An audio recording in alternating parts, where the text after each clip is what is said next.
On this episode of Narcissist Apocalypse, we have a survivor named Diamond. And Diamond grew up in a dysfunctional family with an older brother who had extreme behavioral issues, and she also had an abusive, jealous mother who used sarcasm and mocking as a way to implant negative beliefs in an attempt to destroy Diamond from the inside out. Plus, there's an escape in the middle of the night. It is a great episode. Now cue the theme song.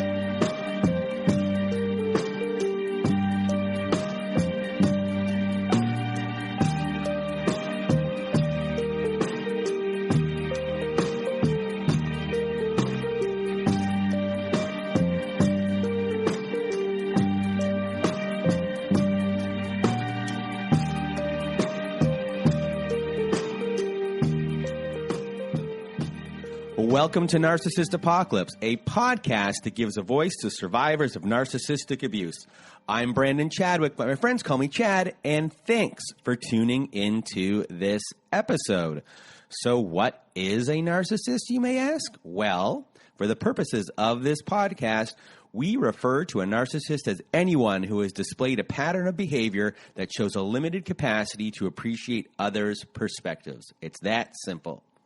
And now, before we get to our interview, I just want to thank everyone in the Narcissist Apocalypse community for listening to the show and sharing your thoughts by email, Instagram, Facebook, and Twitter. Our Facebook group is really rocking and rolling these days, so everyone in our Facebook group, I say hello. And also, a reminder, if you have not left us a review on whatever podcast service you use, Spotify, Apple, Google, Stitcher, Castbox, etc., please leave us a 5-star written review as it helps out when it comes to rankings. Now, once again, I just want to tell everyone we have a little bit of a moratorium on recordings because our vetting call and recording call schedule is pretty much booked to the end of the month. We have a lot of stuff going on. If you still want to send in your story, please do so. You can do that at narcissistapocalypse@gmail.com. However, the quickest way to be part of our show is if you want to read a letter to your narcissist and be part of our Letters to Our Narcissist compilation episode. We have a voicemail recorder on our website. Go there at narcissistapocalypse.com.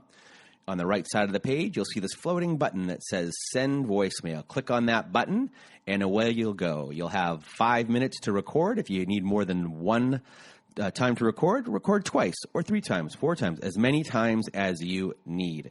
If you don't want to read your letter yourself and you just want to send us a letter for myself or Melissa, my old pal Melissa, hey Melissa, to read it on an episode, just email us at narcissistapocalypse@gmail.com, and in the subject line, put letters to your narcissist. And before we get to our episode, let me tell you socially what I've done this week. Last night, I got together with a member from our Facebook support group, and we filled out something called the Year Compass. It's a booklet. You can print it yourself. You can go to yearcompass.com, I think it is. You can print it yourself. It helps assess your past year, create goals for your new year. Last night, the person from the Facebook support group, we were out for about 3 hours. We only got through 1/3 of the actual booklet because we just talked and ate most of the time. But so a big shout out to that person, and thanks for hanging out with me last night. We had a good time. And now I'm just going to get out of my own way. Here's my interview with Diamond, and I'll check back with you all when it is all over. Hello, everyone. Today, I have with me Diamond. How are you, Diamond? Hi. Thank you for having me. Well, thank you for coming on the show. We had a nice pre-call. We've had a good chat before this even started. We're all warmed up. We've been giggling, telling stories. I know. And it's a habit. So I'm just going to get out of my way and your way. The floor is now yours to tell your story. And once again, thank you for being on the show.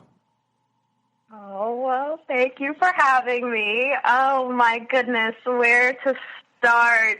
I will start from the very beginning. For people who are listening, I think I have experience with 2 narcissists, my brother and my mother. So these stories will kind of go back and forth a little bit.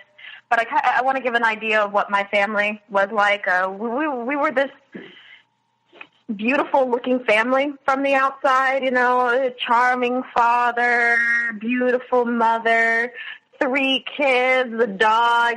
Just from the outside, you looking in, you think, wow, this family has it all together. And we did, but it was coming apart at the seams. So we had everything, but we were just holding it together. My first experience, I think, with abuse at all would be with my brother, who was about, we're not close. He's about 6 years older than me. Maybe actually 8. That's how bad it is. He's 8 years older than me. And he didn't really, I mentioned this before, that I think you and I sound like we have the same brother. But he's very, very abusive. So he would get very angry and he would throw things. He would go, just tear the house down. And these were over very small things, or at least from my definition. Obviously, from his definition, they weren't small because they were big enough for him to throw things around. But yes, he would get very upset, and it was getting to be on a nightly basis when I was younger. And when I say younger, I mean under 8 years old, that the police would be over at my house to restrain him. They would have to hold him down or tie him to perhaps a gurney. I don't remember, but he would have to be held down and restrained. My father would have to come in and sit on him until the police came or whatever to take him out. I remember when I was younger, we lived across the street from my grandmother, and she was just, again, really sweet looking family, and she was having us bake cookies. And I remember my brother, we were putting the cookie dough on the pan, and my eldest brother grabbed one of the cookies dough and ate it, and my grandmother gave him a hard time, like, why would you do that, kind of thing. So later on, we go home, and my parents are asking us how our day was, whatever, and I made a joke about the fact that I ate cookie dough, and he just freaked out, just knocking things down, angry, in his room. I remember him screaming, "I have no family," and again, the police were called. So then, I want to say even within that week, but I could be wrong, we were baking cookies again. And again, my brother ate one of those, one of the cookie dough. This time, I kept my mouth shut. I felt bad because I started this. I felt like I had started this thing where I made a joke and then it just, the world came crashing down. And of course, I'm under 8 years old, so I think it's all my fault.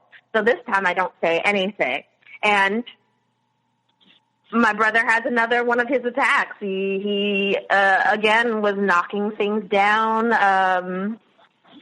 Just destructive is the best way that I can describe him. He was always really destructive, and so when he got in his way, it was so I have the eldest brother and then I have the middle brother, and the middle brother's job was to rush me and the dog into a room and lock the door while our parents are wrestling with my eldest brother. So a lot of the time in my life, we had to make way for my eldest brother.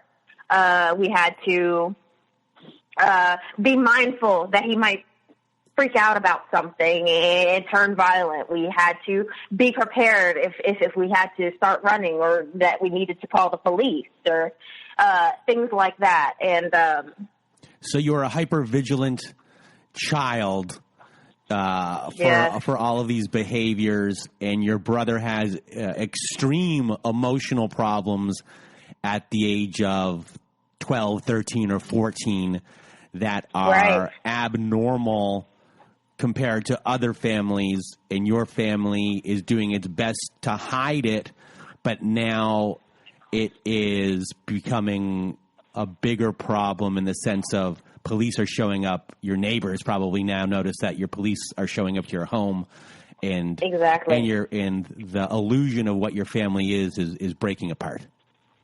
Absolutely. I mean, we were getting to the point where the police knew us.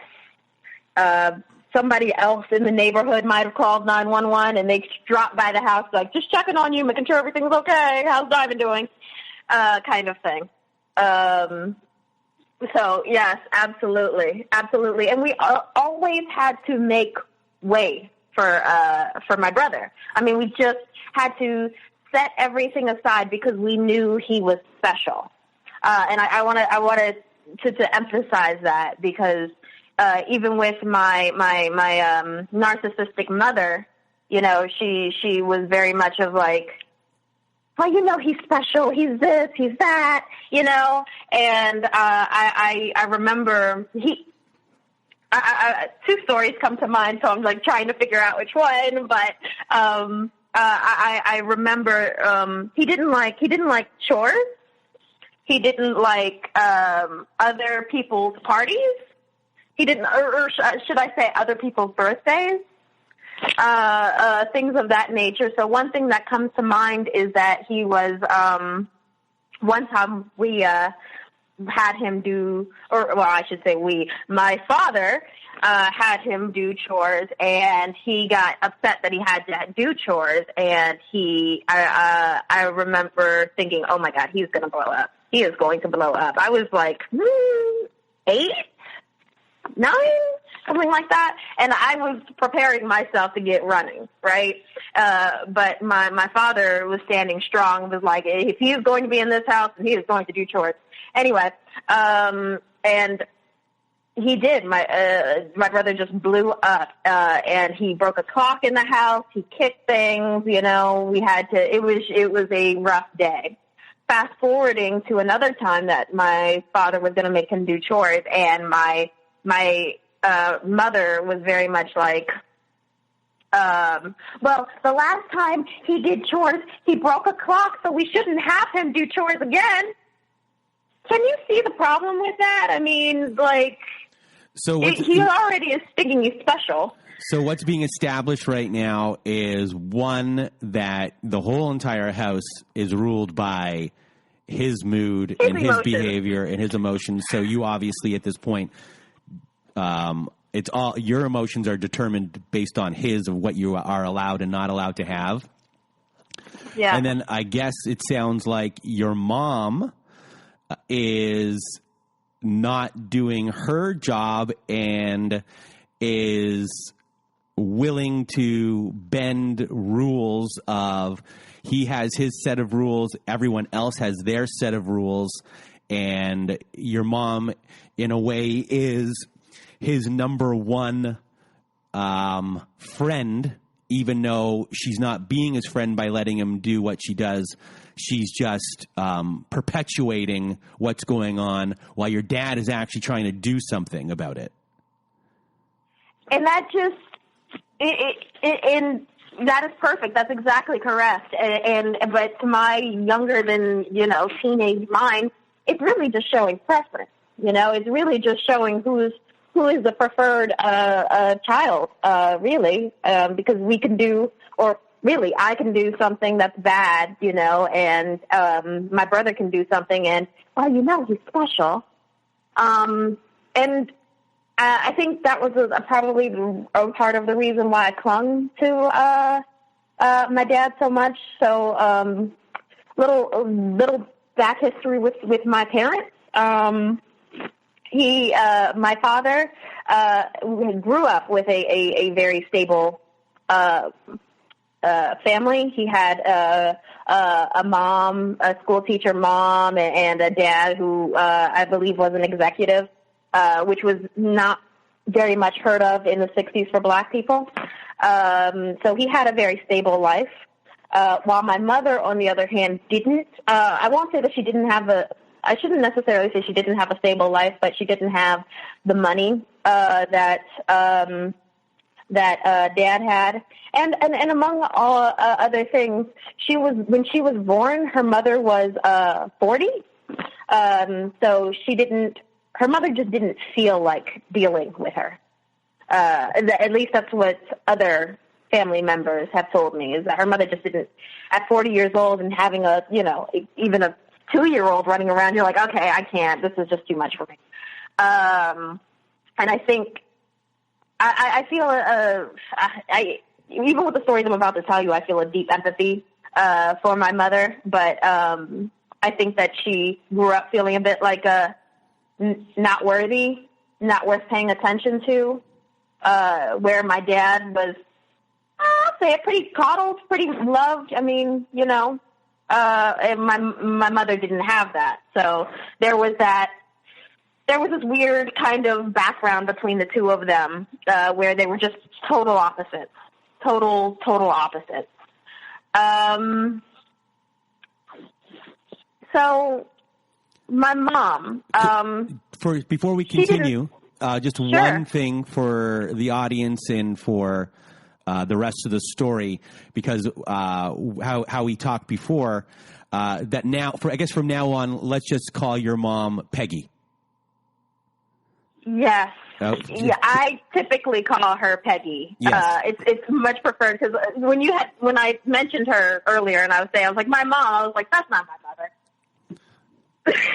yeah, because I remember our phone conversation from before, where I would refer to Peggy in the other term, and you just preferred calling her Peggy because you've disassociated with her being anything but Peggy now. Right. Yeah, she's my biological mother, but she's just Peggy. Yeah. Just Peggy. I have other people who I would consider a mother, but I wouldn't consider her. So at this thank you for freeing me in that regard. So at this point, the story of your brother, in a certain way, continues, but now we're going to be getting to the point where you start to realize who Peggy is. Right. Because I never, with my brother, I never really had that bond with him at all, ever. I really hardly liked him throughout my life. Like, I was never given a point where I was like, can't wait to see him, But I did feel that for Peggy.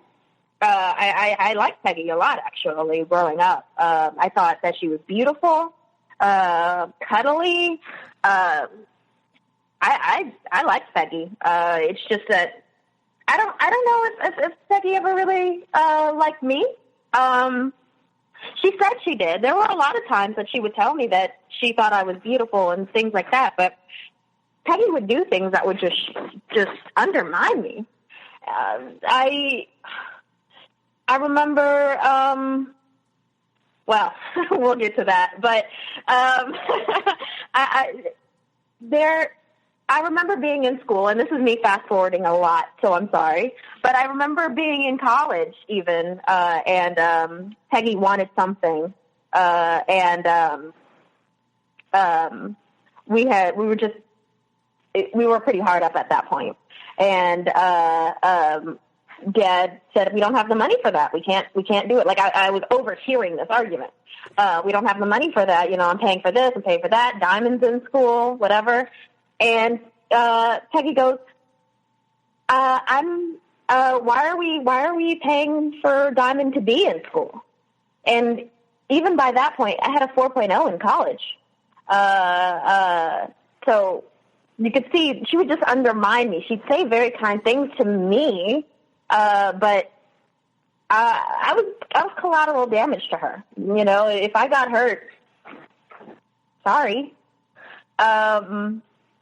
And I think that dates back to just even my birth, because she's told me in the past that she had postpartum depression with me, and that she just didn't feel like dealing with me, which is vaguely similar to how her mother felt about her, I think. But she did. She said, she was like, I just don't have that. I didn't have that bond with you, People would tell me, like, let's take care of Diamond, she's a baby, whatever. And she just was No, thanks. I'd rather go hang out with my friends. I'd rather go be out doing things. I don't want to take care of my child. And I think that also that part of that disconnection she blamed on me. I don't necessarily know exactly how I was to blame, but then as I got older, we had different arguments where it was sort of like, if I hadn't have had you, I wouldn't have gone through depression kind of thing. But yes, I'm a bit floored when I think about that, because just the different arguments that we had and the fact that she would blame me for things that were completely out of my control at 2 years old or something like that. But let's get back to the family life with her. At a certain point, we were already busting at the seams, just violence, things of that nature, just a lot of violence. I wish I could have it in any other way. I wish there was a nicer way of putting it, but it was a lot of violence. And right around the recession, my father actually worked in real estate at that point when we had the recession in the States. So we were pretty hard up by that point. And she just didn't care. By that point in that 2007, 2008 time, my brother had actually moved out. He just up and left. Good riddance. But she just didn't care. She didn't want to pick up where the family needed to work and make money. She just didn't want to pick up on that. I think she felt her own depression. She was in her own world about it, and maybe even in denial that we were so terribly broke. To let my father tell it, after he was done paying any bills, he probably had $20 in his pocket with, 2 young-ish kids at that point, or at least growing children. And Peggy just fell into her own thing. I mean, she was drinking heavily. And that was something, I could remember going into her room. If you went into her room and then you just went to her side of her bed and looked under the bed, you would see empty bottles of vodka.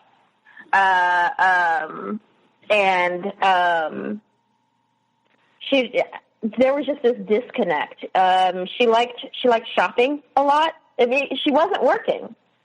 She worked on and off different jobs for sure, but at this point she wasn't really working, and so she was using Dad's money, and a lot of those things, it was things that she didn't want us to tell him either. So we would shoot. I guess it was like a retail therapy for her, but I remember having conversations with her and feeling like, we can't afford that. These are things that we can't afford. There came a point where Dad had a conversation with us and said, we are broke. Somebody's got to do something, and she just the next day took me shopping, and I felt just so intensely bad. So right around that point, after the recession, but not long after the recession, I was able to get my first job, and it wasn't necessarily to help around the house, but instead to at least pay for myself. And I learned the value of money that way, and so I think that's when I really started to stand up to Peggy. In the beginning, it was like, in the beginning, I kind of just went along with it, and then just felt really bad whenever I was hanging out with my father. Like, how was your day, honey? Good? Kind of thing. Whereas now, or at least at this point, I'm starting to be like, no, actually saying no to Peggy, which I think also caused us to have our own issues.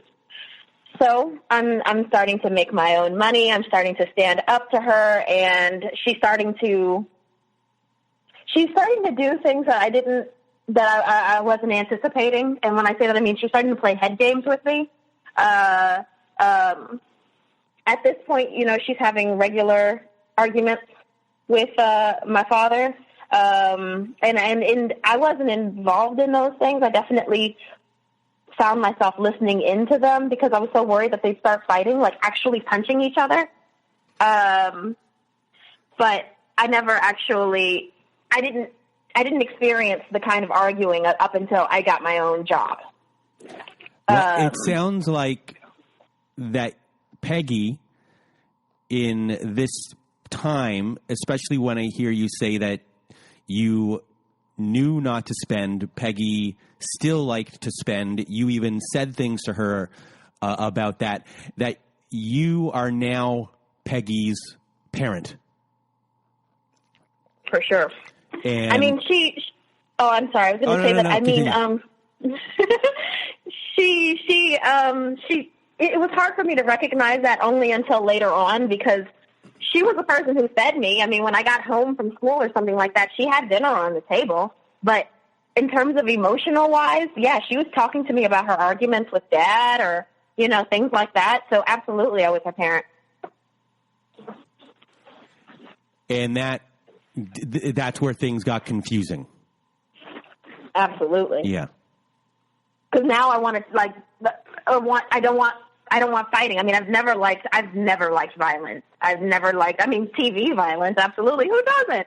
But like the actual, when you hear somebody fighting in another room, that's a trigger for me. Like hearing punching and things like that, it makes my heart race, things of that nature.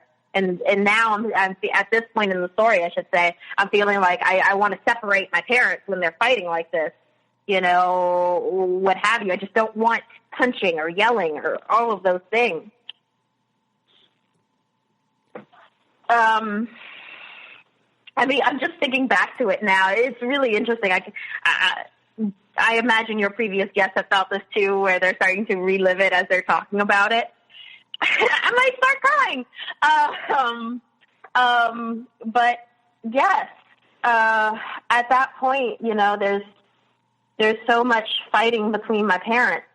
And I want to separate them, and I'm starting to feel really bad for Dad, just because I'm starting to realize the value of money, and I don't want to use his money, and I see how he's feeling, and he's tired after working, and I know what it's like to be tired after working now, and things of that nature, and for Peggy, it just does not register. It's like if it's yours, it's hers, and if it's hers, it's hers. And I'm becoming closer to my dad through all of these things, because when I'm hearing about arguments, because she would include me sometimes, I would even be like, I would take his side, and then that is where the problem began between us. And she would do things that would absolutely just mess with my head. She would ask me questions that were they're not comfortable questions you don't want to ask. Like if Daddy and I divorced, who would you go with kind of thing. And Dad was always my choice. I always liked him to begin with. I think I just always was a daddy's girl. But more so, she felt that.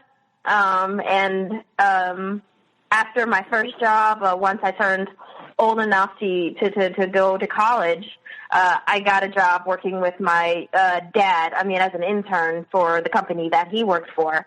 And now we're riding into work together, and it's really making her livid. She's throwing little things in there, like a little, I'd almost call them pipe bombs, She'd say something and then later on in the day it goes in your ear. And then she'd say things that were not so subtle in the beginning. Yeah, this is actually, I don't even know how to bring it out. To publicly say it is very difficult. I have to say that. But as we've gotten closer, my father and I, she started to accuse us of having a relationship, like a sexual relationship, Peggy did, where it would start, where it was like going out with your dad again kind of thing. And then it became like I tell her good things that might happen at work, and she'd say things like, "Oh, well, I'm sure your father coached you," which, like, of course he did, and that's not a bad thing. He's my father. And then it just got bad, where it was like, well, why don't you two just sleep together, kind of thing, and it really messed with my relationship with him. At that point, we were as close as ever, but these little insinuations were coming in, like, often enough, and I don't know, at that age, well, let's say I'm like 17, 18 years old, at that age, I don't know, I can recall myself actually feeling like, what if she feels like, what if it actually looks like from the outside that Dad and I are sleeping together? What if it looks like that? I couldn't hug him. I couldn't be around him without thinking about sex. That's kind of fucked up, actually. That feels weird. But I couldn't. It just messed with me. I just felt gross.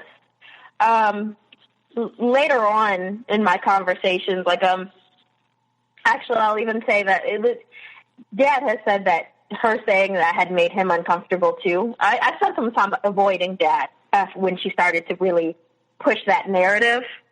So she got what she wanted. She started planting these seeds of doubt in your head often enough to start questioning the reality of your relationship with your dad, which was a normal relationship, and she's now made both of you feel that it's not right.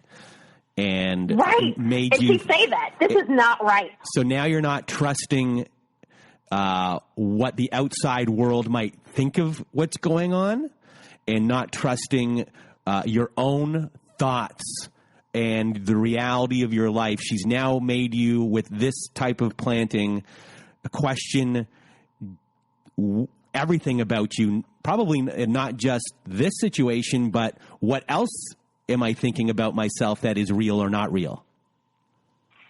Right. Absolutely. And just for some reason putting myself into her shoes, which was rough. I mean, and nearly impossible. It wasn't until, just looking back on it and speaking to my therapist now, who was like, so you're 17 years old, and she is accusing your father and you of incest, and she doesn't protect you. She just gets mad at you for being your father's other woman. Because she was not. Listen, she at that point did not like me. No, did not. I would come home, and didn't want to interact with me. If I didn't do something that she wanted, I remember I didn't want to do something involving my eldest brother, because, again, this is from being very young up until now, up until wherever. Yeah, he could be however many miles away, but she wanted to be there with him. She wanted to be there for him, what have you. And I refused to do something for my eldest brother because he's a deadbeat father. That's a big old jump, but I'll say that anyway. And I remember refusing and then going to my room and then going back to the kitchen, and Peggy is like talking to my middle brother and my uncle, and she sets her eyes on me when I come in the room, and she goes, "That's right, we're talking about you." So now they're ganging up on me. You just got my middle brother and my uncle, and you're trying to get them against your 17-year-old daughter. I think you're punching below your weight. But still. Before we continue, can I just say how despicable it is of Peggy to have that even insinuated, to do that to you, and it's really despicable to implant a sexual innuendo abuse type situation with your dad. I mean, it's revolting, and you deserved a lot better. You didn't deserve that in any way. Thank you. And to recognize that, like, there is something seriously wrong with Peggy. It had nothing to do with you. And it sounds a lot like the role in which you took within your family. If you didn't take that role, would you have been vilified anyway? If you didn't take the role of earning money or being with your dad or any role of responsibility, in your mind, would you have been vilified for not doing it? I think that Peggy, or at least on Peggy's side, she would have like you were damned if you did, damned if you didn't. Right. Yes, I would say so. But I think on Peggy's side, she needed people on her side. So her beef was with my father. So she wanted, like, my brothers and my uncle and me on her side, right? But I also would say that internally, I think I would have vilified my damn self because I remember just these large amounts of guilt in seeing my dad being so tired after work, or, you know, my dad just not really having the money, you know, and he would talk to me about these things, you know, because I think I took on the role of being my dad's parent too, a little bit. He was definitely my parent. He was always my parent. But I think I took on the role. I may have even taken on the role of being my father's wife, which is messed up in the fact that, you know, Peggy had pointed me in that direction and said those things, but I just was like, somebody has to take care of him. Well, somebody in your family had to step up. In your mind, someone has to step up here. No one else is stepping up. My role is to be the person to step up. It's not necessarily a role of taking on the role of a wife. You know, because if the middle brother, you're just a slightly older brother of yours, decided like this is going to be me, it would have been him, and maybe your role would have been somewhat different. But someone had to, and no one was doing it, and you were like, you had enough guilt inside you to be like, it's got to be, I'm doing it. Yes, absolutely, and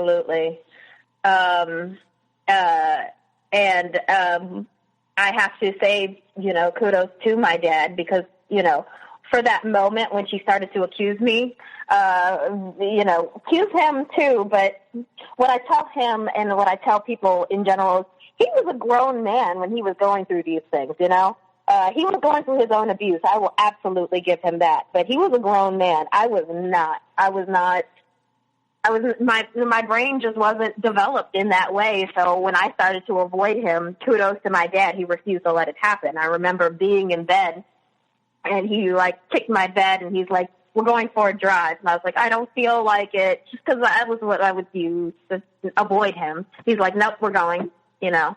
And thanks to him doing that and actually taking me that day, that morning, you know, I was like, I'm not going to avoid him. He is a good man. I do love my father. I really, really love my father. But even after that point, you know, once I was like, okay, that's it. Dad and I, we are in the foxhole together. That is what it is. So, I mean, this is when it starts getting really bad. Not just with the incest stuff, but just between us. This is when I decided to go to war. And I was making it rough on him, on Dad, because I think she knew that she wasn't, I didn't consider her my parent, you know, so she can't really say, go to your room. Dad can say, go to your room, and I would go to my room, but if she did, I would be like, no, you can't tell me to do that. I was a fighter. I am a fighter. So it's just getting bad between us, and now it's getting to the point where we're screaming at each other, and she's blaming Dad for how I'm acting, which didn't make sense to me at that point. It doesn't, because I don't know. I think I was always older than I am, if that makes sense. But yeah, it's getting bad, and so she's yelling at him, and anytime he's like, just stay away from her. But it's very difficult for me to stay away from her because she starts things with me. And it's funny how it all kind of, it turns that way, because when going back a little bit when I was younger and I'd see my parents arguing, I would tell Dad the same thing. I'd be like, stay away from Peggy, because I could see her starting things. Like, she would accuse him of not caring for his family, which is wild, because this man is working like 12-hour days trying to put food on the table. Like, you can't say he doesn't care about his family. But he would take issue with that, of course, because he's working 12-hour days. And I would say, like, she's clearly trying to get under your skin. But now here Dad and I are, and he's like, stay away from her. And here I am being like, she's starting with me. It's funny in that way. But yeah, so we're just going to war, and Dad is tired. Honestly, he's tired. He's working a bunch. His money is getting drained by her and her habits. I mean, by this point, she's not just, she's drinking heavily, but she's also taking oxycodone, I think, with painkiller. So that's a terrible mix. She's just, so she's getting high and all of these things and draining his money, and he doesn't feel like arguing anymore. And I'm angry about how, I'm an angsty teenager. So he's tired, and I really felt for him. I couldn't make it any easier for him if I tried, even if I just didn't give her anything, which some days I was tired myself and didn't give her any sort of reaction. He was still going to get it. It didn't matter. Trust me, we've tried. And I don't know. I think he's inching towards leaving. But he's not. I don't know. I guess I would say he was in a bit of a learned helplessness, where he didn't want to break up the family. I mean, he wasn't much of a family by that point, but he didn't want to. He still wanted to be a family man. He wanted us together, but it's not working out. And so now he's inching towards leaving, and inching is like, yeah, he's about to leave, and they have this big argument, and then he's going to go stay someplace else, but then he comes back. And it was like torture for me, because she always brought him back. I mean, she would figure out, she had this way, Peggy did, of like starting with you and then being really sorry the moment that your hand is on the doorknob. And she did it to me too,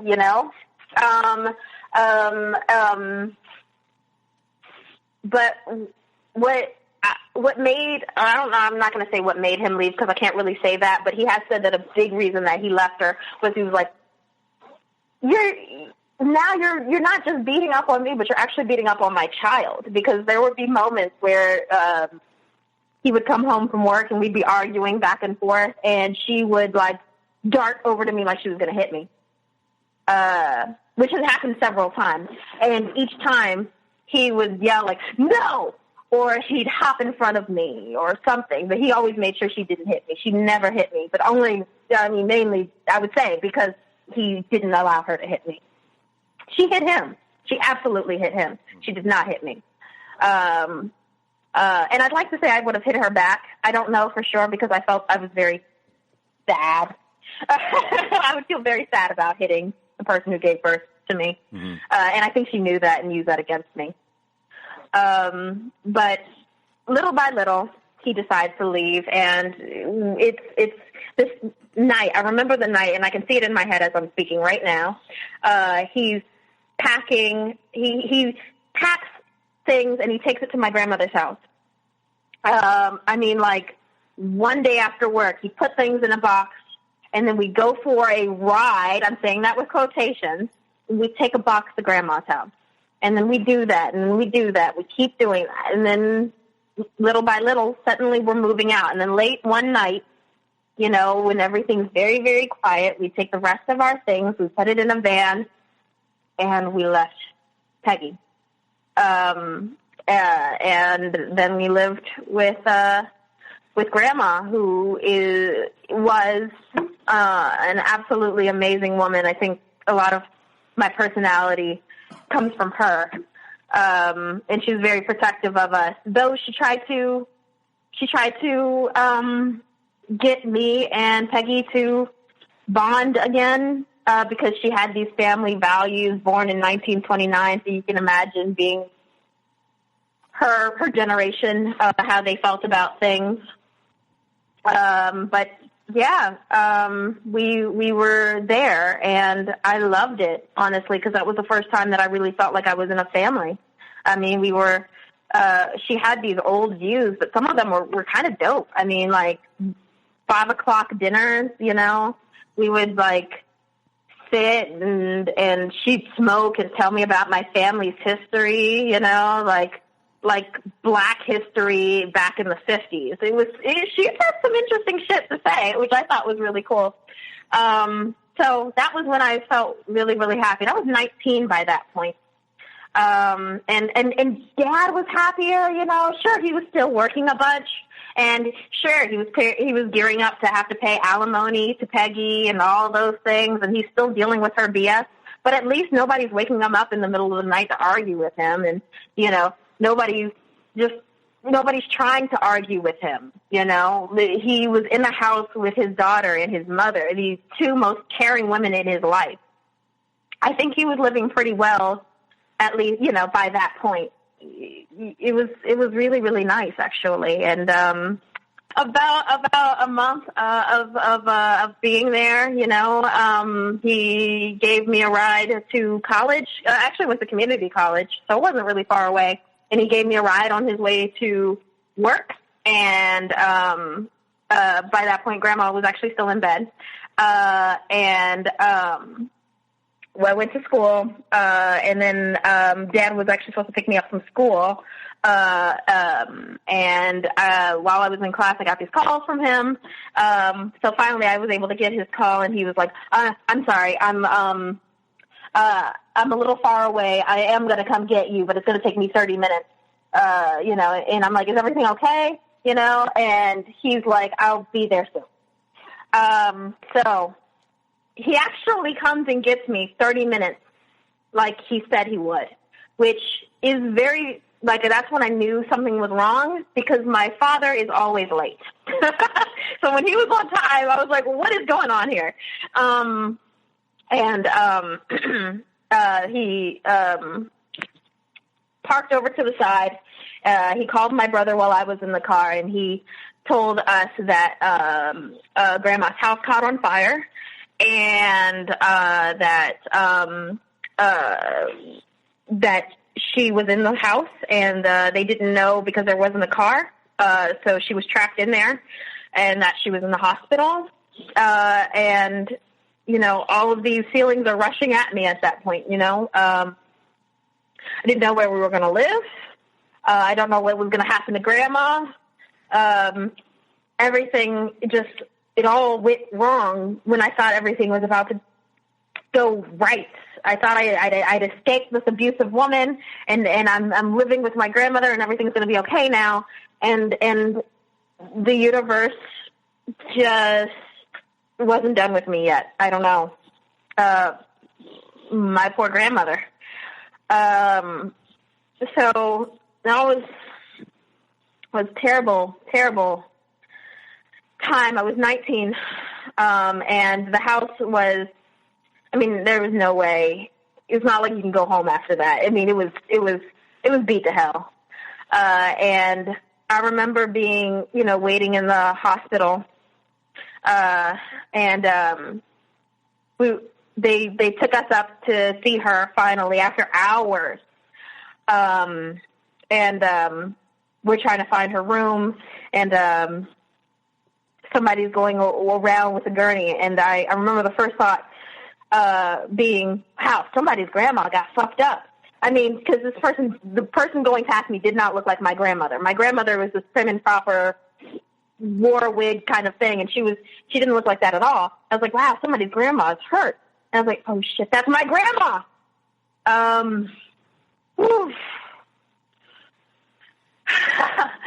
I'm not laughing. But I remember at that point, we were living in a hotel. A double bedroom hotel. And Peggy was trying to. This was the point where I think she saw a good old Hoover attempt. Where she was trying to get in contact with me, and I remember her talking to Dad and saying, "Tell my baby I'm coming," and all of those things. And she told us that if we wanted to, we could move back in with her. Which Dad and I responded like, "We'd rather be homeless." At least we were on the same side on that one. We were like, "No, we're good. We'd rather be, we'd rather be homeless than be around you."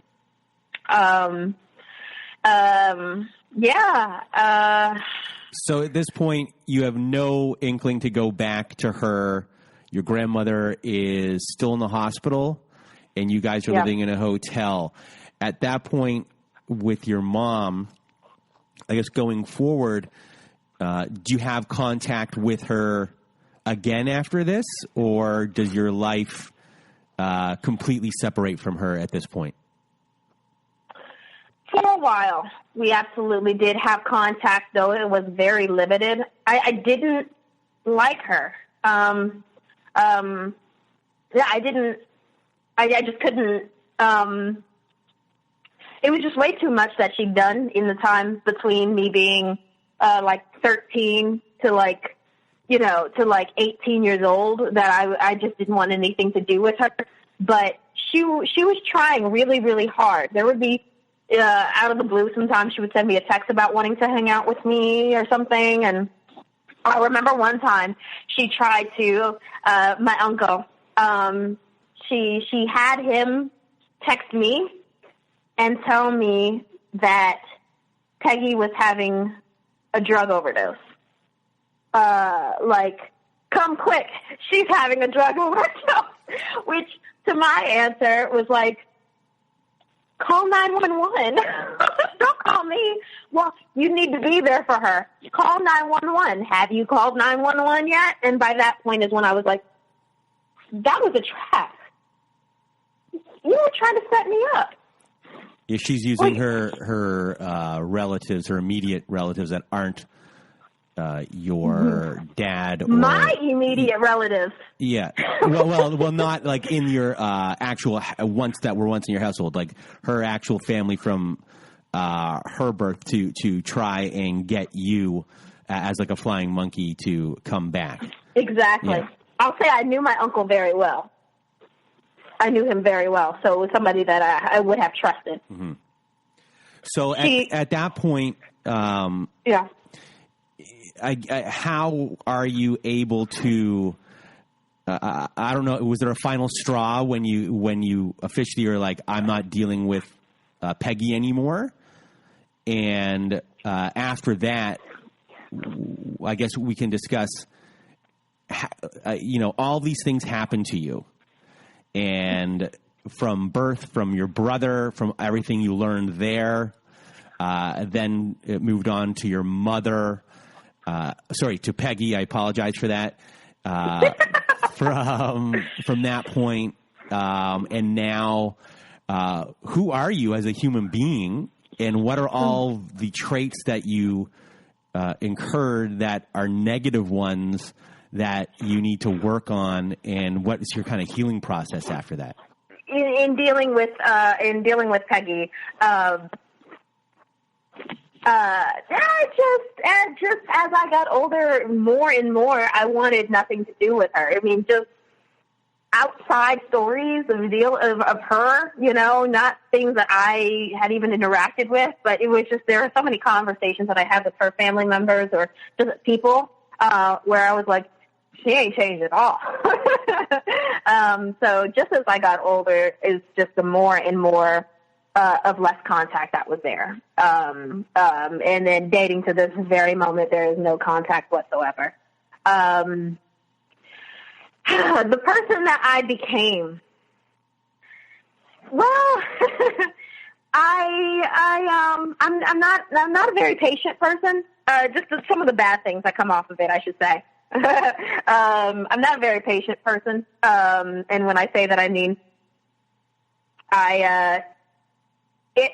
if you're shitty, then I'm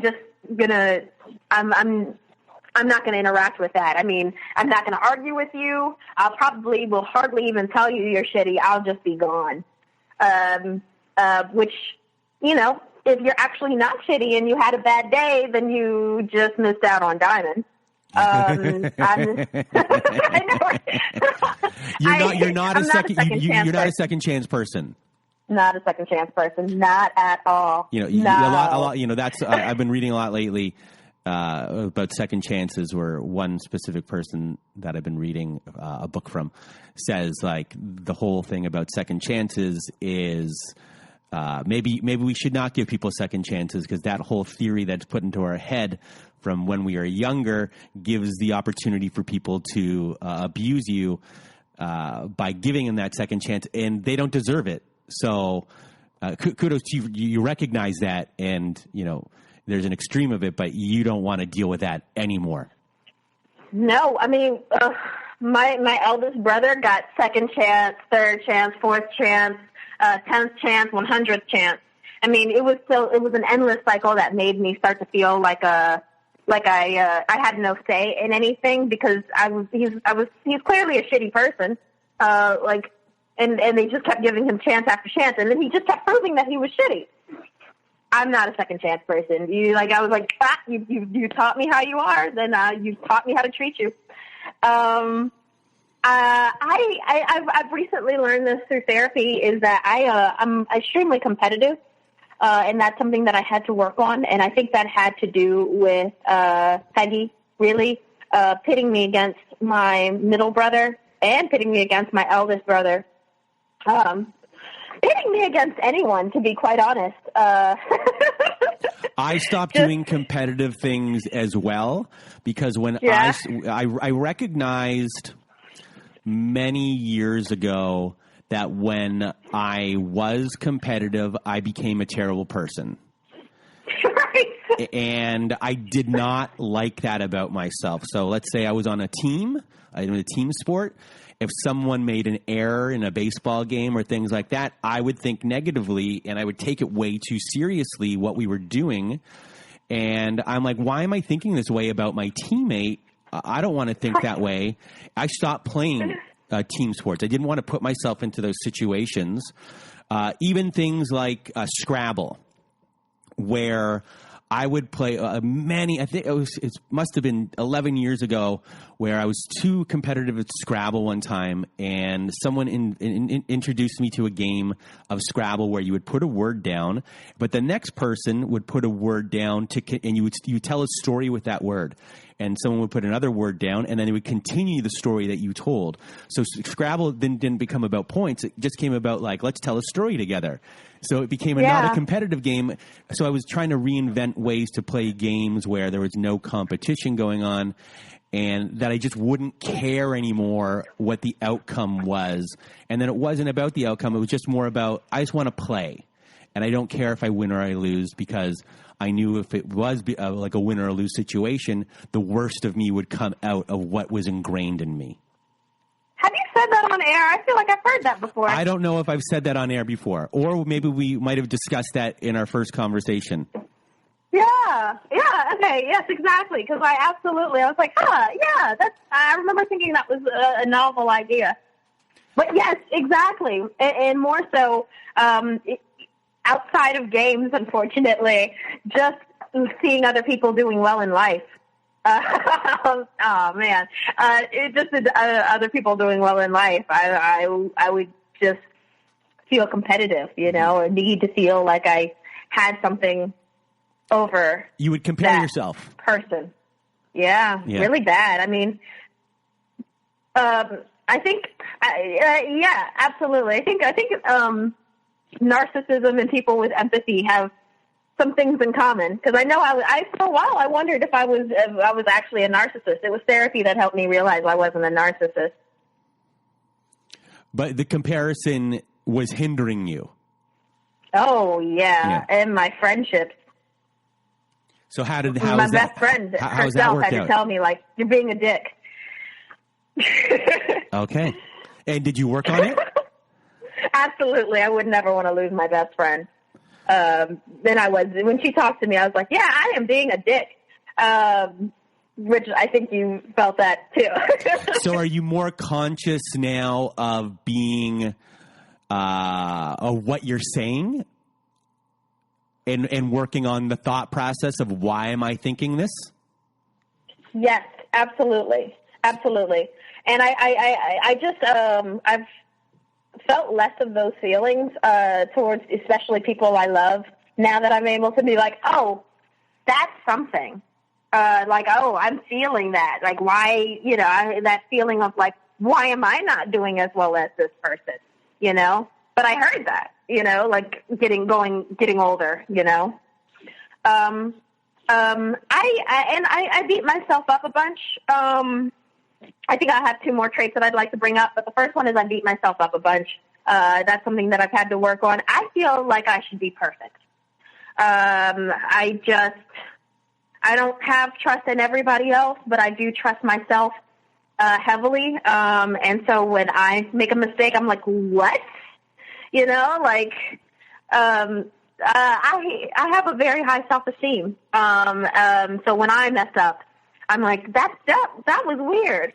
And just in anticipating like other people, just in anticipating relationships that go awry or anything like that is definitely, I'm like, why didn't I see that coming? Like, you should have known. Even if I had no way of knowing, I'm like, but you should have seen that coming. Do you recognize that the voice in your head telling you all of these things, from the comparisons to the beating yourself up to perfectionism, that it's Peggy's voice in your head and not yours? It took me a while to. I walked around with Peggy with me for years. Even after I went no contact with Peggy, she was still sitting on my shoulder. It wasn't until I really got into therapy this year that my therapist is like, Peggy is still in this room. For some reason, you're allowed, like, not necessarily you're allowing Peggy to be in the room, but I'm just saying it my way. Like, Peggy is still with you. And she is. Less so now, or maybe I'm just, I know that she's there, but, and I hate to say it like that too, because as a narcissist, which I truly think she suffers from narcissistic personality disorder, I think it would make her very happy to know that she's still sitting on my shoulder. I think that would make her very happy.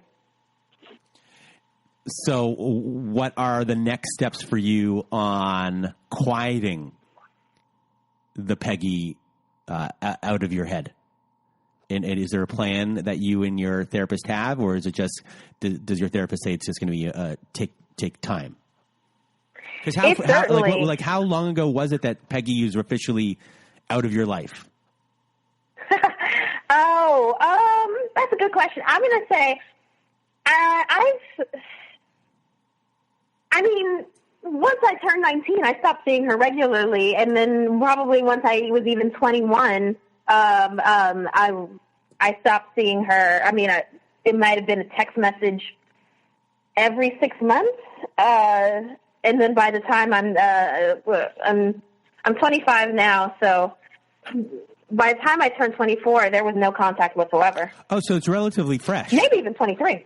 Okay, I didn't realize that it was that it was relatively fresh still. So you have it's going to take a while.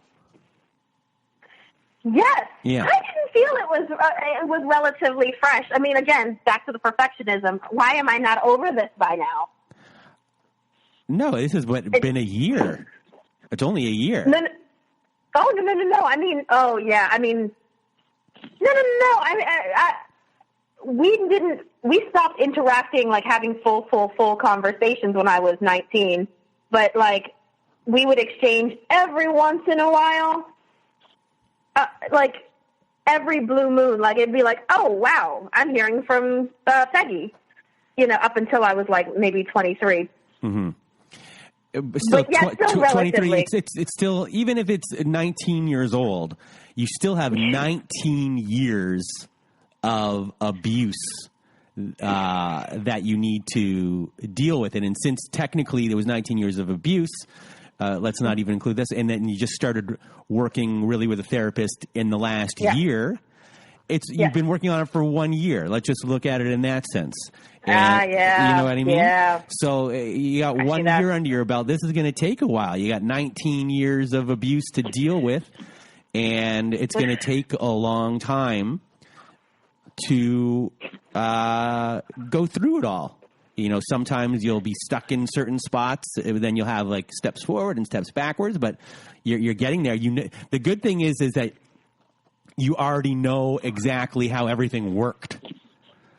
You know what I mean? And why you are doing, or why your actions are your current traits that you have, that you like or you don't like, and where they came from, and why you do them. So at least you know where to look or how to I guess you already have that realization. It's not like you have to go searching for somewhere to find answers. You have all of your answers. Now it's just you getting practices to slowly over time make those disappear.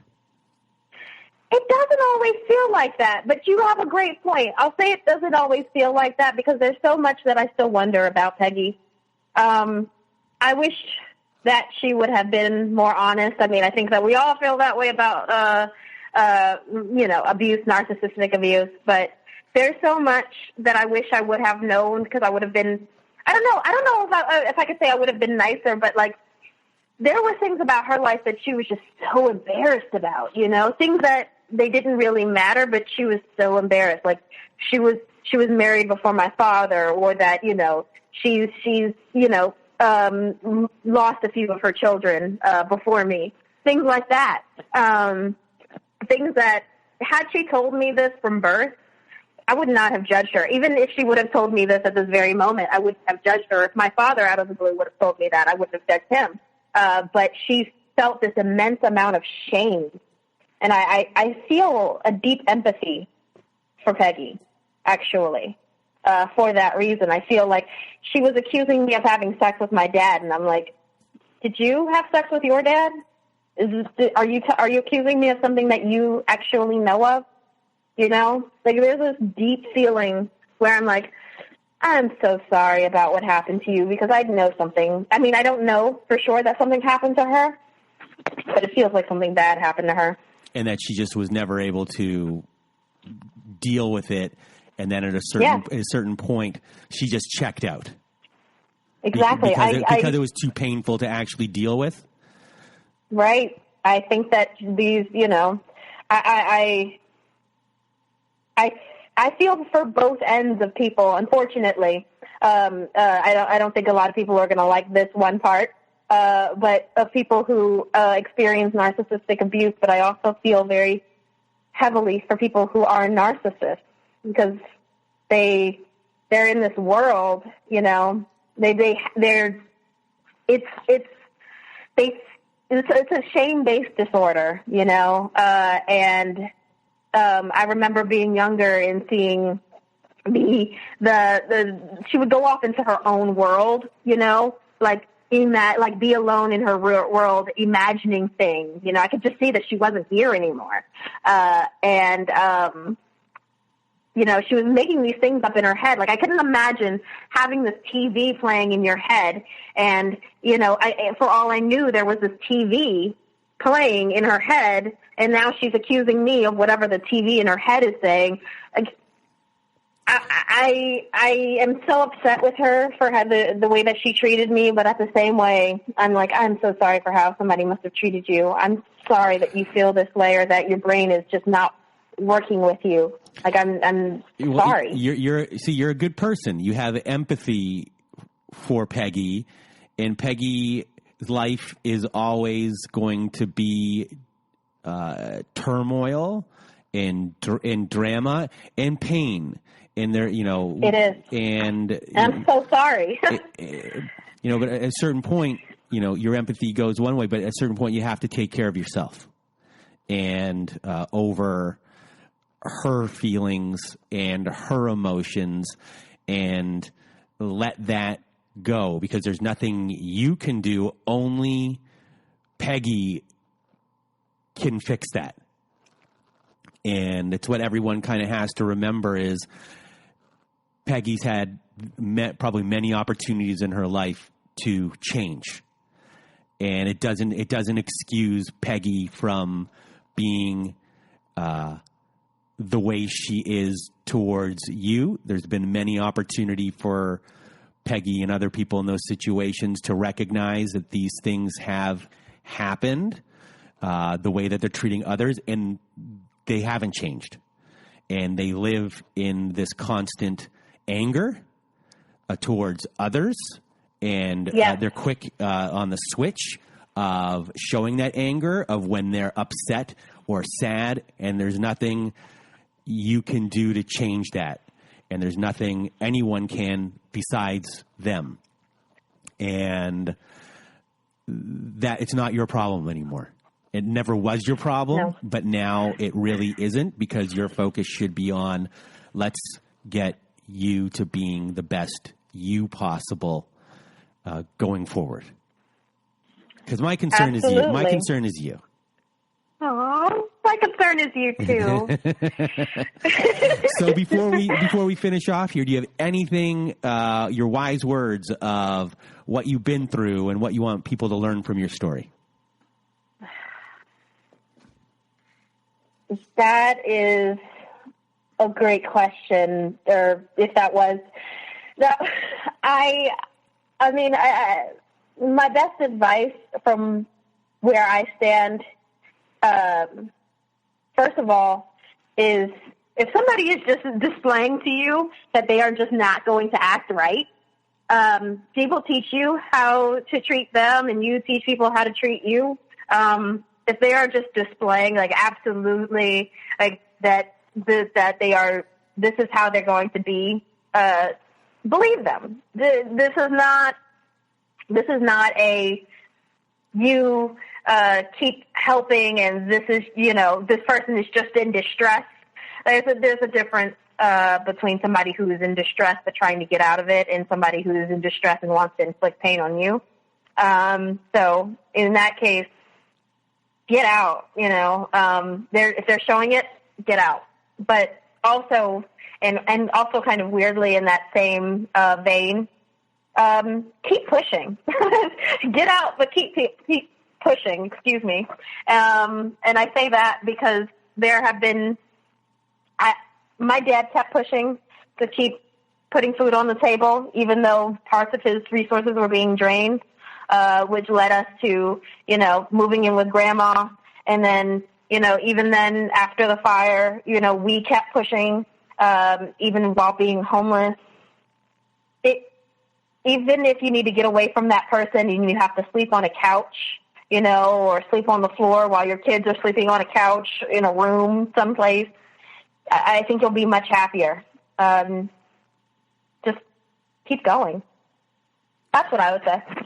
All right. Well, thank you, Diamond, for being on the show. Thank you. Our for a bit, like at the beginning of the story, our upbringing, in at least in the beginning aspect with the brother situation, very twin-like in that sense. I understand exactly kind of what went on. And when I heard your story, I was like, "Wow, we must be related." Even when you talked about your mom, I was like, "Oh man." Well, just the way she protected him. My mom wasn't the same in the long run, but in the way that she protected, it was very similar. So just thank you for being on the show, and thank you for, a lot of people might hear us laugh during the show in very serious parts, and just for everyone to know, this is our nervous mechanism and how we deal with things. So I'm the same with you in that sense. So please don't think anything bad of us for doing that. It's just the way we are. And, when you said, because you brought up a part where you were laughing, I forget what the exact part was. And because you said, I'm not laughing. Right. I forget what part with that, but like I understood you. But I just want everyone out there to understand, like, it's just the way it's so regular to us and Right. to us and normal to us our whole entire life that we do laugh in a strange way at these things because that's what we just do, and we've always kind of had to brush things off, Right. So it's just ingrained in us to do that. So please don't take offense if there was a part of that as well. I understand you. And so just again, Laughter helped my dad and I when we were in the foxhole together. yeah, it's just when a lot of people say in movies, there's those certain parts where like crazy things are going on. And, it's crazy, like, people are after you and chasing you. And then there's that light moment where these two people have a funny conversation with each other, and that's not realistic. In my life, that would be realistic. I think in my sense, I would be able to point out the dark humor in this terrible situation.